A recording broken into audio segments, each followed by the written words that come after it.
does not change the above-mentioned doctrine.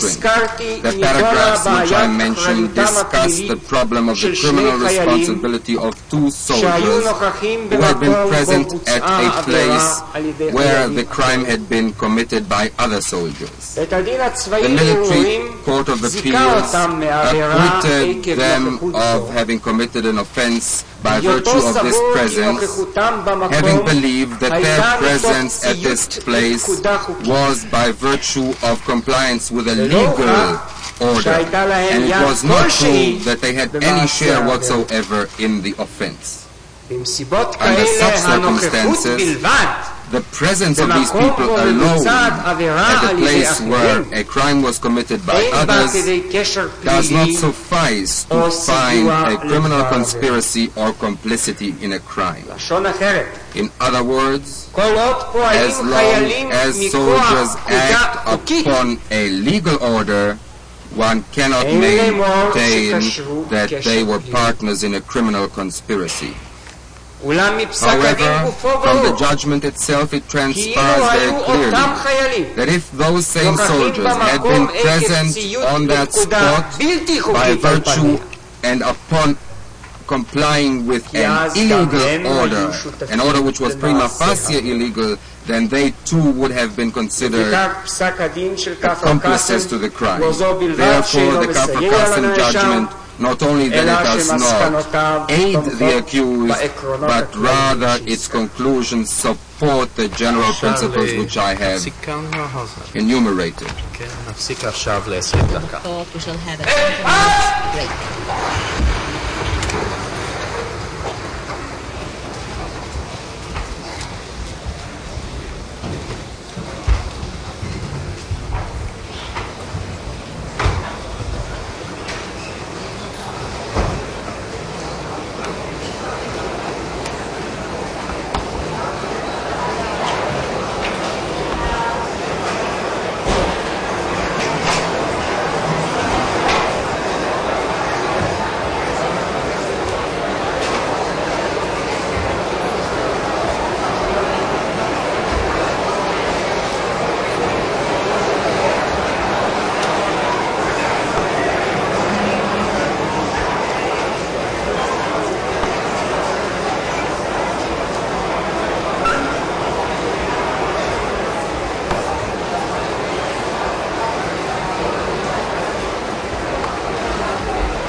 And this was the ruling in the trials of the war criminals as well.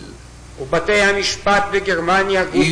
the courts in Germany itself do not recognize duress as legal defense any longer. The court will find on page 38 of our booklet the following statement, a quotation from the war criminals' trials. Duress can seldom provide a defense. It will never do so unless the threat which is offered as a result of which the unlawful act is perpetrated is a threat of immediate harm, of a degree far, far greater than that which would be created if the order were obeyed. Ulemata. And further on, there is further a defense which to some extent is akin to that of superior orders, and that is the defense which I may describe as the defense of duress and coercion. It has been said here that once the order for the execution of these soldiers had been given, it was impossible for any of the accused to ignore it, and that the only way in which they could act was the way in which, in fact, they did act. Now, that defense of duress and coercion is not a defense in law. You are not entitled, even if you wished to save your own life, to take the life of another.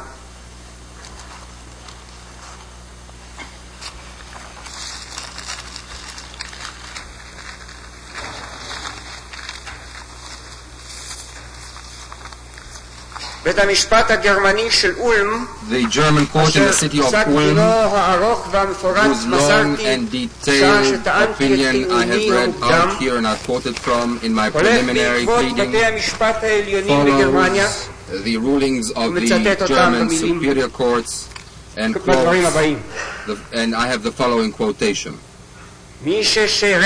A person who served as the accused for years in the Gestapo and in the SD during the National Socialist regime cannot evade criminal responsibility only on the basis of the argument that he had been subject to bodily danger and danger to his life had he refused to participate any longer in the criminal acts. And maybe may I be permitted to submit another judgment without quoting from him. It is from the German Supreme Court about the question of belonging to the RSHA and any act committed by virtue of that belonging. President Ford, do you have more than one copy, Mr. Hausner? This was read into the protocol, the matter of Krause. It's a בית משפט זה? Which court is it? Mr. Hausner, this is the BGH, this German Supreme Court. דוקטור סבציוס ראה את זה? Dr. Sabatsius, did you see Mr. Hausner, no, we did not show these references to the defense, but if the court permits, we will do that now. נמסור את זה בינתיים לדוקטור סבציוס. The relevant passages to which I make reference, I can hand over to Dr. Sabatsius right now.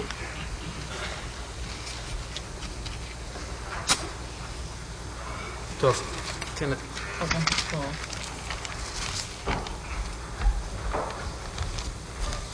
נמסור את זה לדוקטור סבציוס והוא יחזיר לנו את פסק הדין בשעת טענותיו, טענות הסיכום שלו. when he sums up for the defense. In view of the legal principles of conspiracy, three questions are therefore asked. First, what was the criminal conspiracy? Second, what was done in order to implement it.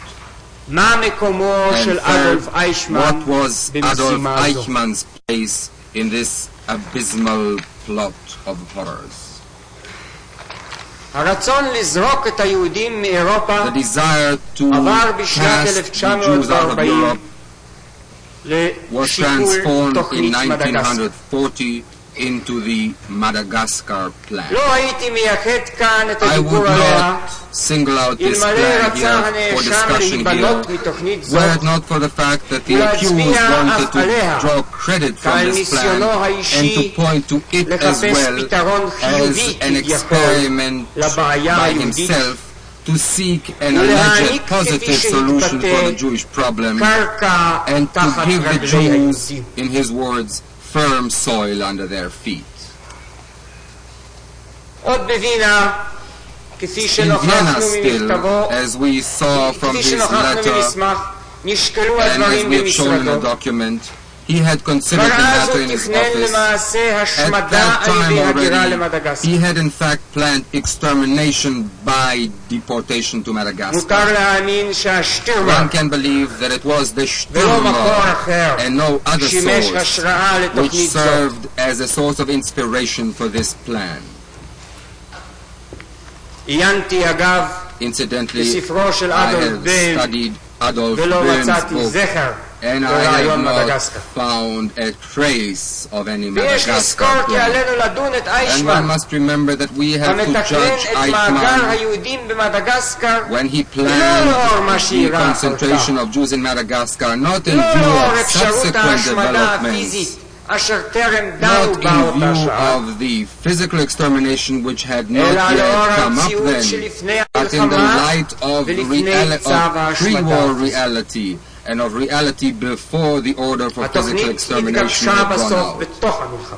The plan assumed its final form when the war had already broken out. Eikman admitted that it had been processed and transferred by his department after consultation and negotiations with other officers. According to that plan, the local inhabitants of Madagascar had to be uprooted, all 4 million of them, to deport them from the island and to settle instead the Jews on that island, an island whose chief advantage was, and it was explicitly stated, that it would prevent its inhabitants from having any contact, including commercial contact, with other nations. There the Jews were to be under Gestapo supervision and would never attain independence. They planned to throw 1 million Jews onto the island every year.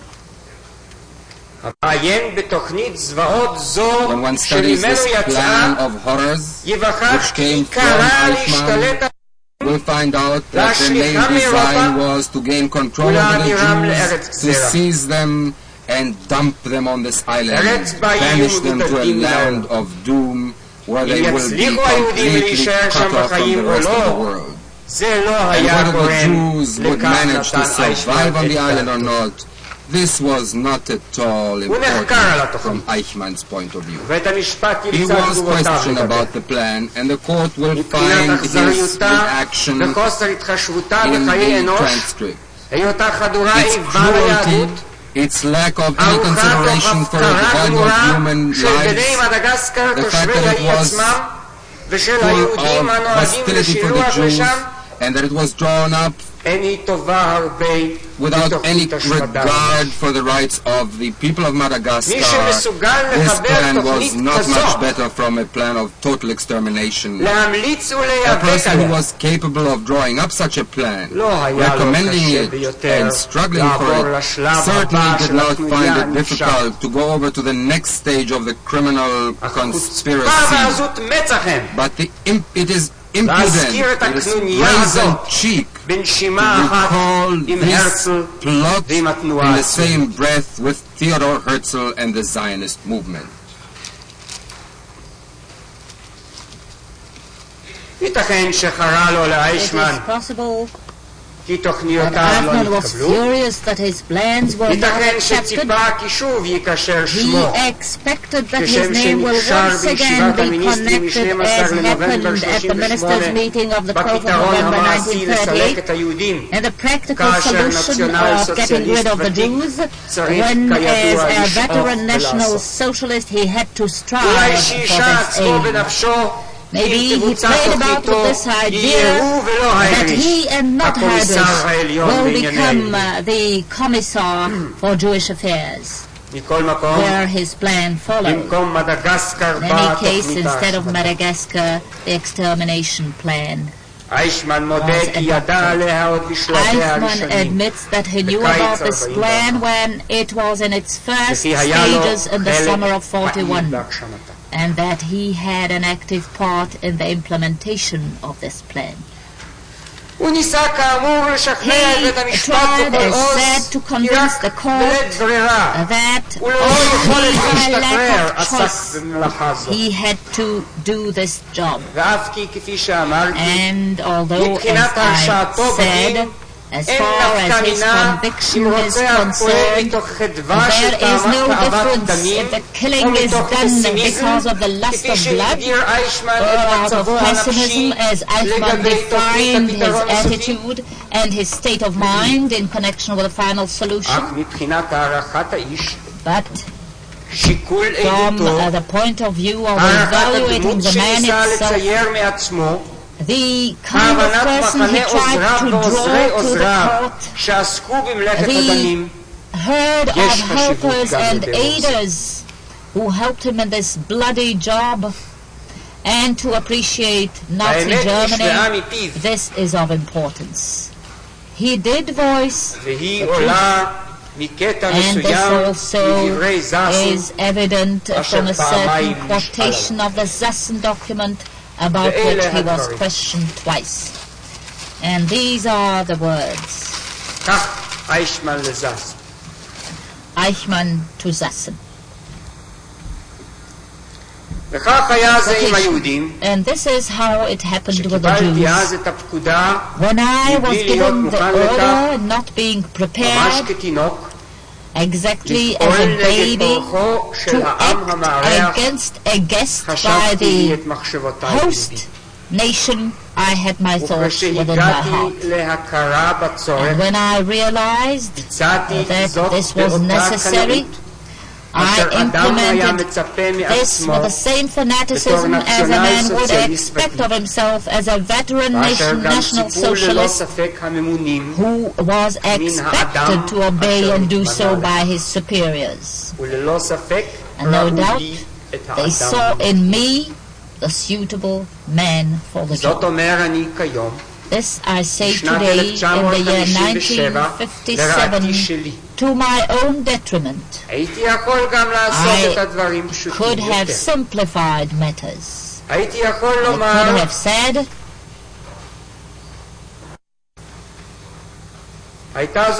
this was an order which I had to obey because of the oath of loyalty which I took, and that I had eye blinds like a horse.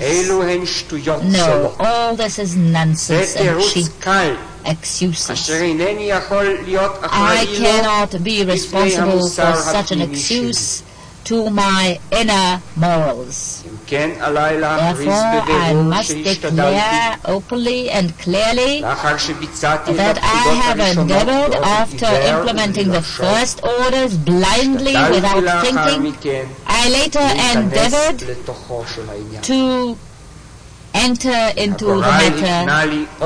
I was ordered by fate and given a horizon which made me fit for the job.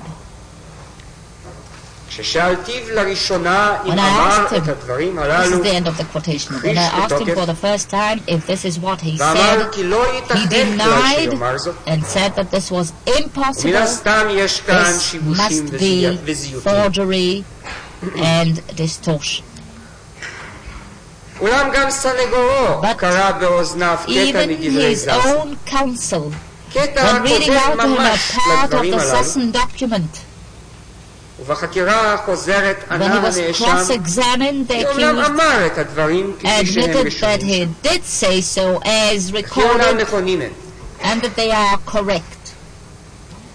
Later, after questions put by the court, I questioned him once again, and I read the continuation of the same quotation. In pages 16-17 of session 107, we read his reaction.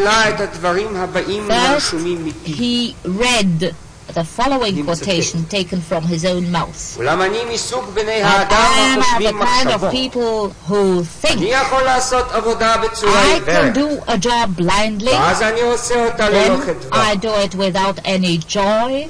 But when I realize the necessity and the meaning of the work, then I do it gladly and with vision.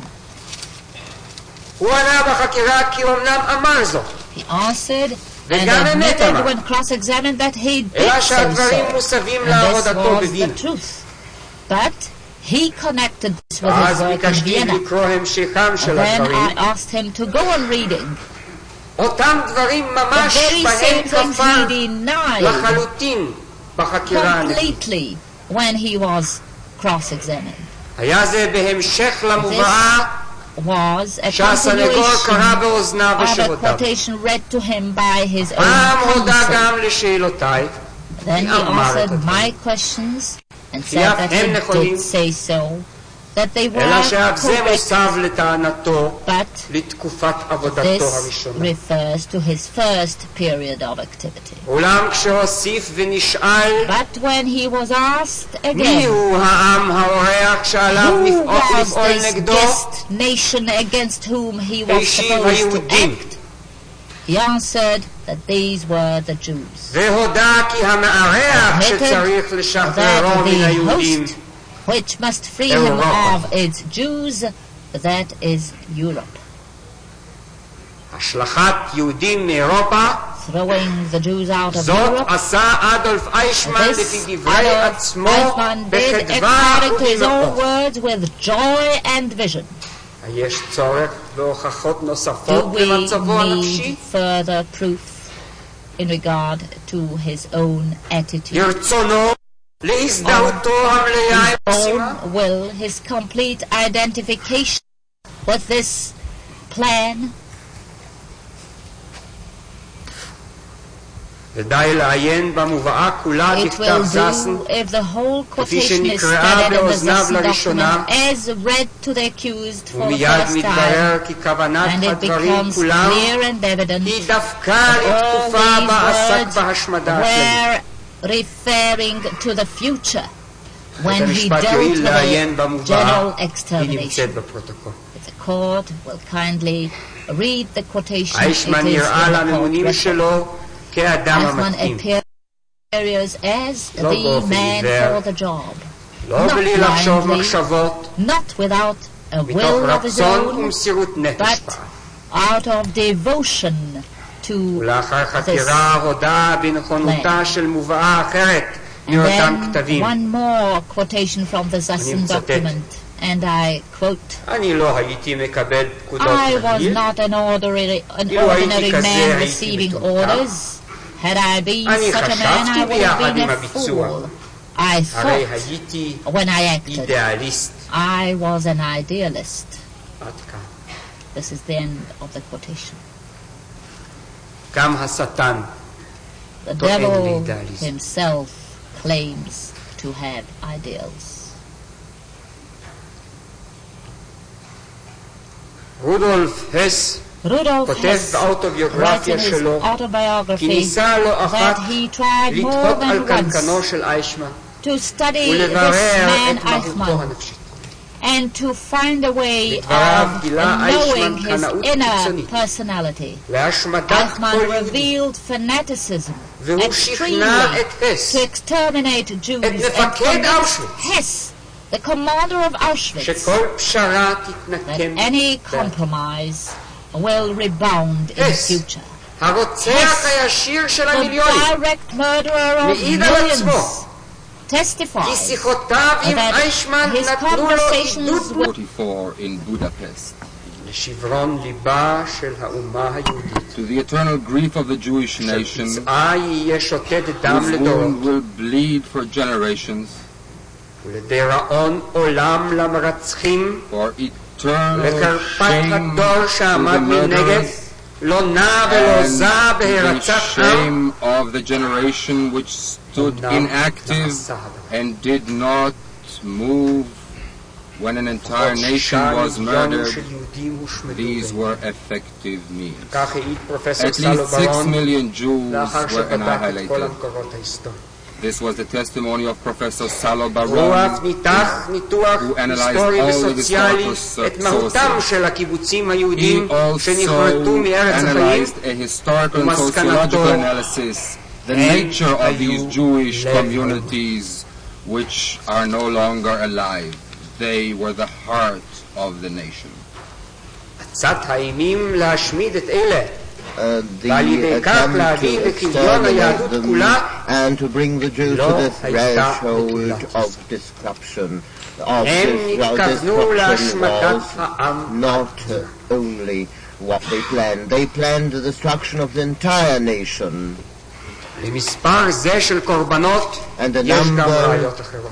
for the number of victims, there are עדותו של other גרל groups as במשפט זה well. מאשרת את האמור The evidence בתצהירו. of Grell in this trial corroborates what has אייכמן been התוודה stated. בפני גרל בהונגריה Eichmann כי 6 מיליון קורבנות was boasting to יהודים Grell היו in Hungary about the 6 million Jews. אותו מספר של on 6 his מיליון conscience. יהודים This שחוסלו million שמע גם of הטל 6 מפיו של אייכמן. million had been reported to Hettel by והוא Eichmann. עצמו מצטט את And he דברי עצמו himself בהודעתו במשטרה. quotes his own statement in the הוא police מספר כי על סף interrogation המפלה and says that on the דיבר באוזני threshold קציניו. of collapse he said to his הוא אומר officers, כי על 5 מיליון יהודים he דיבר. said that he spoke about 5 לאחר million מכן Jews, הוסיף ואמר, and afterwards he added, אני מצטט אותו I מתוך quote, 37.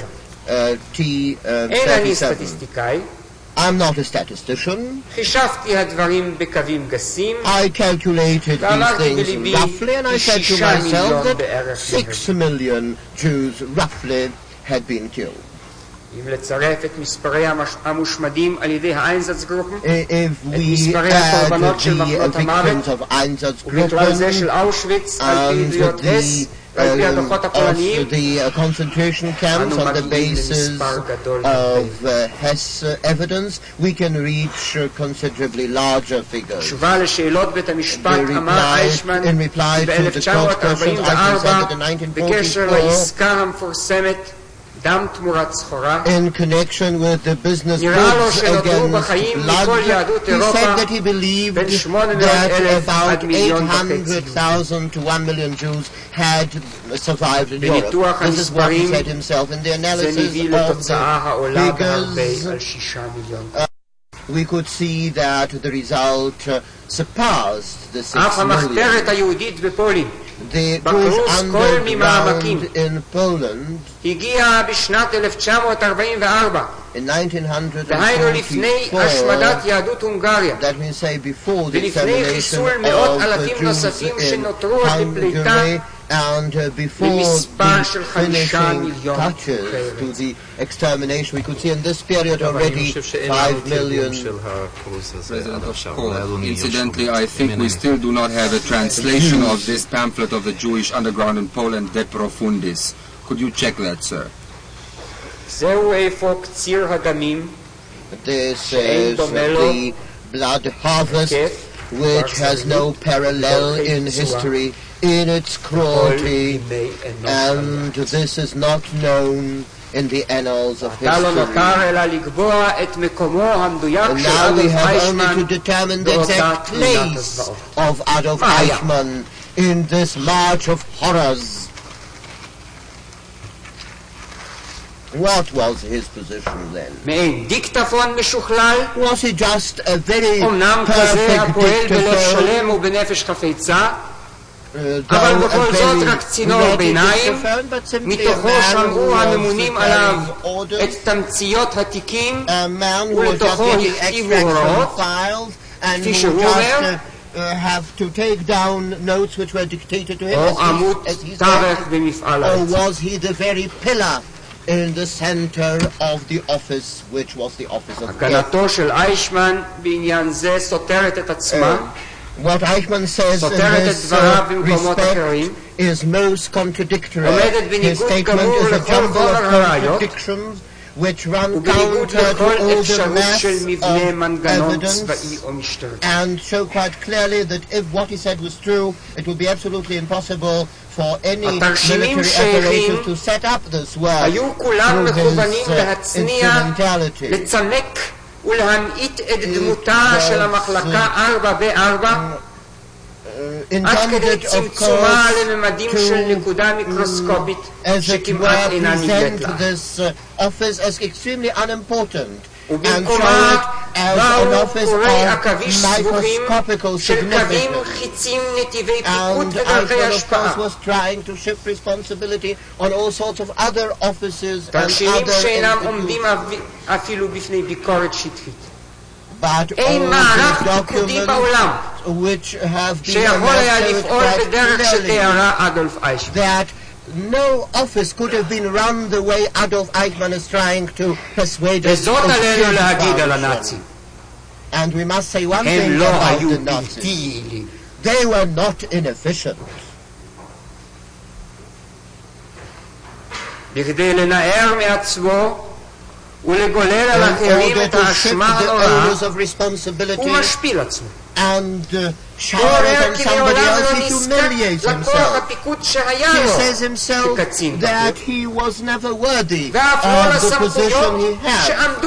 And he said that he never availed himself of the authority he should have as department head. And in order to prove this absurd way up to the hilt, he said that he never got any recommendation, that he never gave any recommendation to any of his superiors, that he was just blindly carrying out the orders, whether it applied to the deportation of Jews towards death, whether it were the cases of certain applications of some individual Jews to be permitted to send food parcels to general government, or for example to occupy grounds. In all these cases his superiors decided. He had nothing whatever to do with it. He had no finger in the sky. He simply carried out what was expected of him, what the superiors demanded. This is what he's trying to explain to you, your honors, that he is a poor man, that he is a victim of circumstances whose fate simply involved him in the wheels of the machine of death. He doesn't deny that this machine of death existed. He doesn't deny that this machine of death was acting. He doesn't deny that this juggernaut had carried out those things. But he reiterates his statements. Do it. I had no finger in this. Others do it. Others were dealing with these hideous things. They were those who gave orders, and they did it, of course, with enthusiasm. This is what he admits. But in the Nazi system, built on leadership principle, there was only one man who gave orders. This was Adolf Hitler. All the others who were behind him in the administrative hierarchy were receiving orders and would give those orders to lower. Anybody who had a vacant position in the Nazi hierarchy was giving and receiving orders. וסליצני מעיד שרעיון ההשמדה במזרח נוצר במוחותיהם של אייכמן ובלובוצניק, כפי שאייכמן התוודה בפני רעו ב-1940. מהם הועבר הרעיון להימלר, ואליהם חזר, הפעם בצורת פקודת הסיום.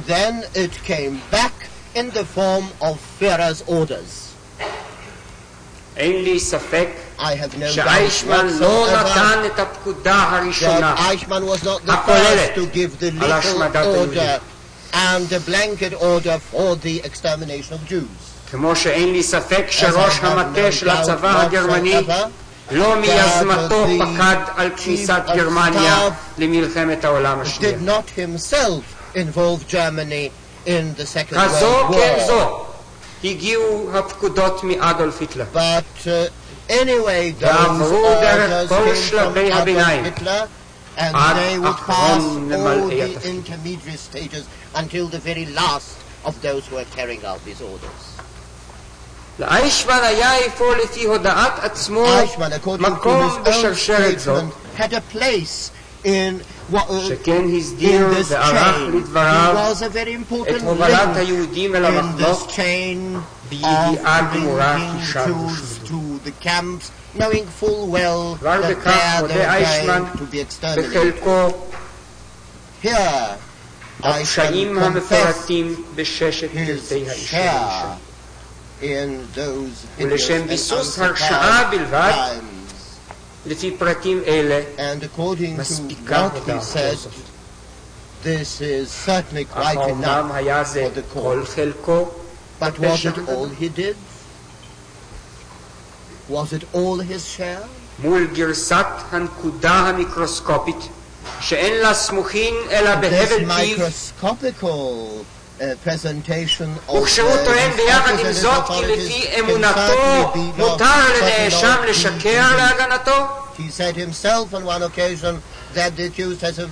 עומדת חומת הראיות ועל פה ובכתב הוגשו על ידינו תעודות מתקופת המלחמה גופה, עדויות שניתנו במשפטיהם של פושעי המלחמה, ראיות שהובאו על ידי הסנגוריה במשפט זה, ועדים שנחקרו מטעם הנאשם עצמו. כל אלה מצביעים בבירור עליו כעל עמוד תיכון בביצוע מעשי האימים, ואין לו להגנתו ולהגנת גרסתו אלא דברו הוא. אולי משום כך שקט כל כך להרבות בדברים, להגיד משהו על כל דבר, להתחזות כמתרץ כל בעיה באיזו דרך שהיא, ותהיה אפילו אבסורדית לחלוטין וסותרת את מה שאמר לפני כן ואת מה שהוא עתיד לומר לאחר. מאמצו העליון בחקירה היה לא להישאר דומם וחסר מענה מול שאלה איזו שהיא, כי דברו הוא משענתו, כי כל השאר נגדו, הראיות שלנו והראיות שלו.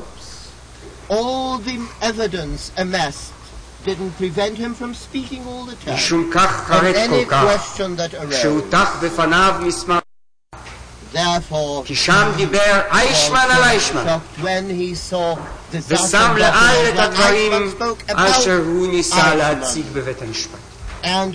משום כך טען שבמסמך זה מנסים לתגן אותי, יצא מכליו ואמר שלא יענה עוד על שני. When he already got his goat, as it were, that he's not going to answer any more questions. כי החלקים שהוגשו לבית המשפט במסמך זסן, אך המסמך כולו אילו נתקבל, לא היו דרושים כדי לבסס הרשעת. But after all, even those extracts were not necessary in order to bring about the condemnation of Eichmann. בלי שאייכמן ירשיע עצמו other documents, without Eichmann accusing and incriminating himself ואין התביעה הכללית מחפשת לבסס הרשעתה מדברי הנאשם. To find the sources of accusation from the accused's own statement. הקטעים שנתקבלו דרושים היו כדי לקעקע עד תום את גרסתו האבסורדית בלאו. In order to bring out even כדי להשמיט מתחתיו אפילו את דברו התלוי בין כה בלימה in order to refute anything he said which is anyway without any connection with the passages מוכיחים ללא שיעור של ספק. corrected by him show beyond any shadow of doubt בפני בית המשפט עומד לא רק מרצח מגואל בדם של מיליונים, אלא גם שקרן מעורר בחילה, המוכן מדי פעם כשנלחץ ביותר אל קיר הראיות לעשות ז'סטה תיאטרלית